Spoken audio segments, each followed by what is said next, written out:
Hello, this is Jin Diamond with you for another tutorial on batch. Let's see. Today, I guess we're going to do a tutorial on collision. Collision tests in batch. Last week I did, or not last week. Last time I did a tutorial on how to make, on how to use graphic.exe and kbd.exe to move around using the arrow keys and with batch. So today I'm going to be doing collision detection in batch. Let's do, start with article off. Collision detection. Let's make this, I don't know, 30 columns and 20 lines. Set local enable delayed expansion.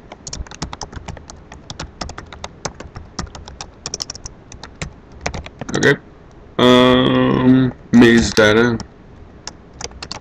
This is going to contain all the data, like the array stuff and all that.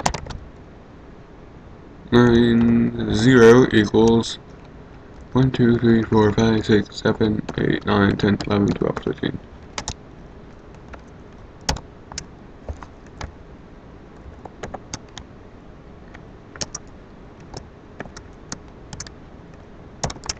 Three, 4, 5, 6, 7, 8, 9, 10, 11.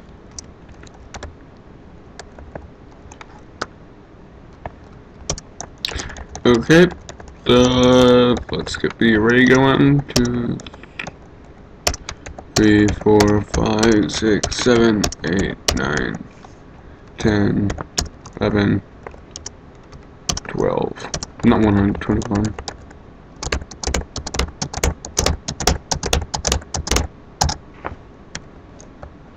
Okay, set post x equals 10, set y equals 10. Those are the coordinates. No, 6. Just kidding. Now for the main loop.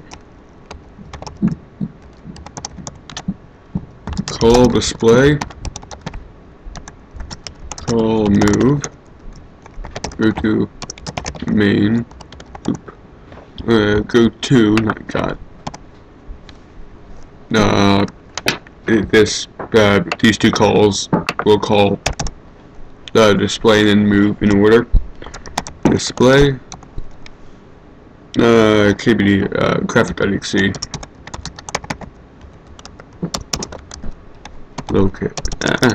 Locate 0, 0 for the no flickering effect. So do a blank line. Set a x add 1 equals plus x plus 1. Your position plus 1, which will be 2, which should be your literal x position.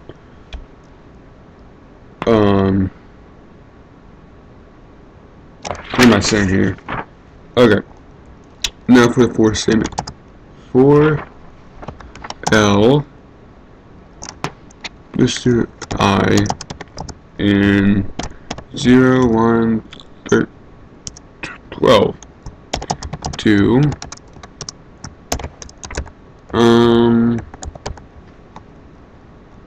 set line equals line I. Basically set the line equals whatever thing it's on, like set, you know what I mean. If you watched my last video, you know what I mean. And if the loop equals your Y position, which means, your row position, and this will happen. Set line will equal line is 0 to your x position. So everything from the beginning of the line of the array to your x position. And I'm going to put a little @ sign for you. and then everything to the right of you, which would be line. This little command right here means get characters. X add 1 to the rest. Now for the special collision detection part, for the first part we're going to be setting a new variable called checking line. Let's do the same loop number equals line. Whatever line you're on, whatever line it is now, you'll see. Line. Go to EOF. Okay, now move set prev x equals x.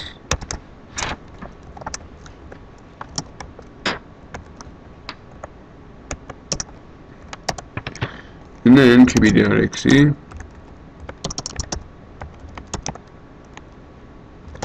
label equals error level.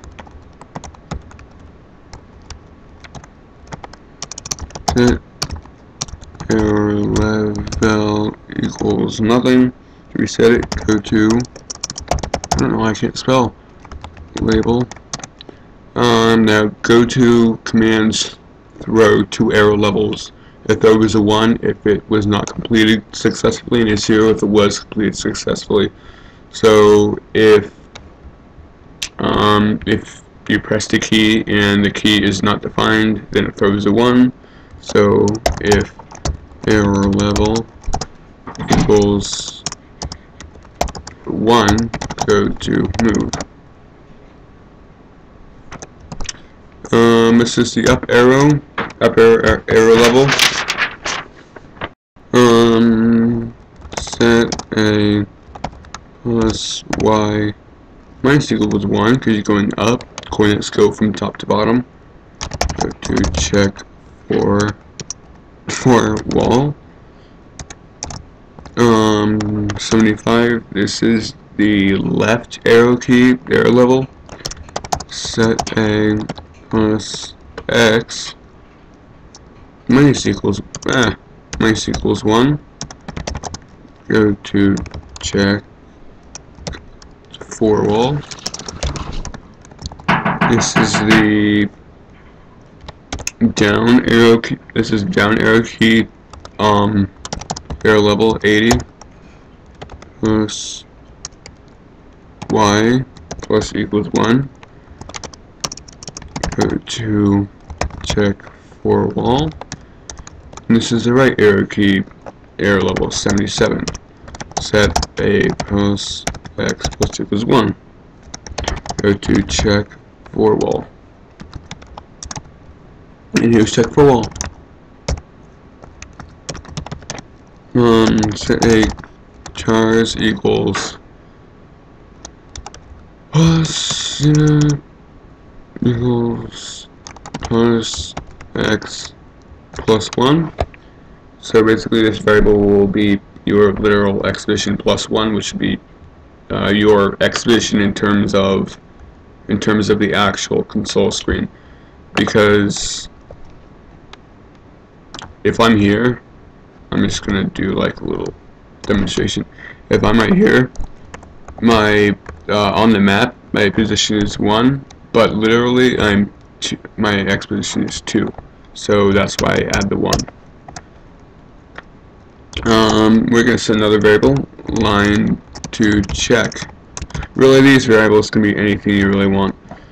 Use checking line, remember this, plus y.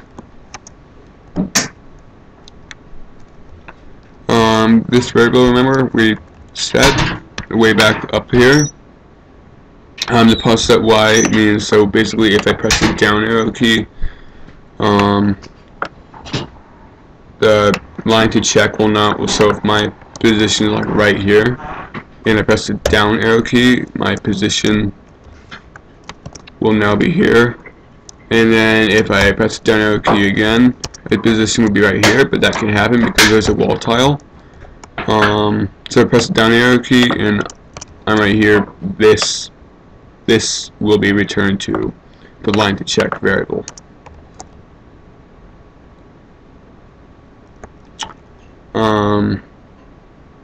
But you don't want the whole thing for line to check.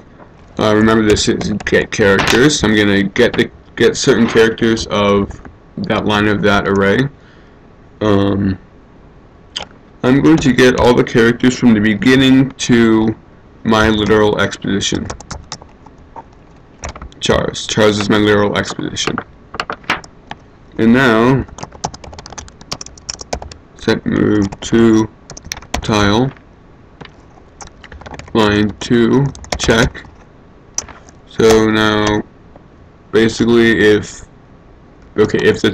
my here, this is me, right, and I press the down arrow key, I'll run into this right here. So this right here will, oh my gosh, hang on, it's not responding. Screw this. Okay, there we go. Wait. There we go. This right here will be returned to, wait, this right here will be returned to line to check. So yeah, line to check will now hold this.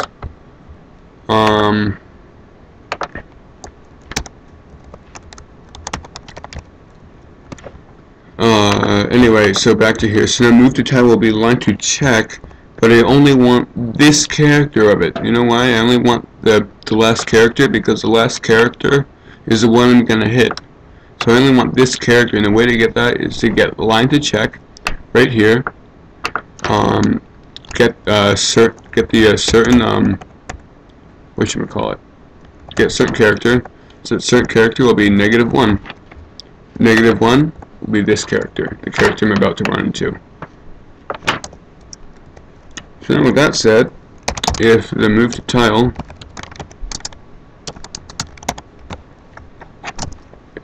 equals a wall tile, then my Y position, my X and Y is going to be set back.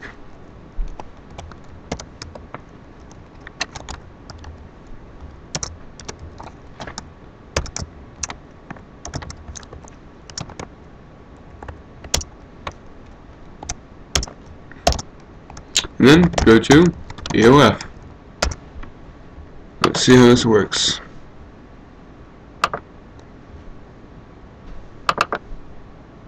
Here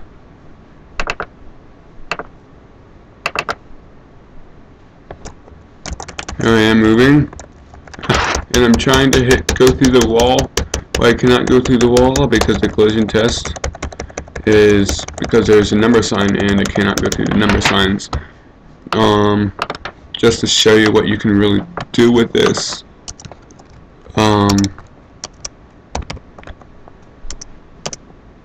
Let's see.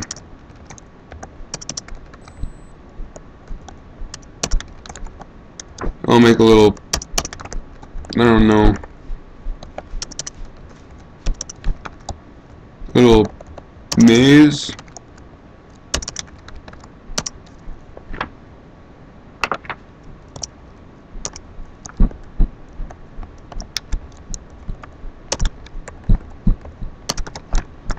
And then we'll see how this works. Right? It cannot go through them. Look at that. I can make I almost can make randomly generated mazes in batch and still be able to do this pretty easily. And look how small the code is. The code's only 75 lines long. I can do collision detection. That's really all it's about. Oh wait, this is yeah, that's my old one. Wait, here, this one, my game CMD Rogue now uses. Imagine it. It now uses collision detection. As you can see, there's still a bunch of bugs going on. Monsters stacking up, whatever. But there is still collision detection, and this game is horrendously slow right now. Anyway, that's really it. I guess next time I'll show you how to do truly randomly generated mazes in Batch, which will not only help you but help me as well. So until then, have fun with this piece of code.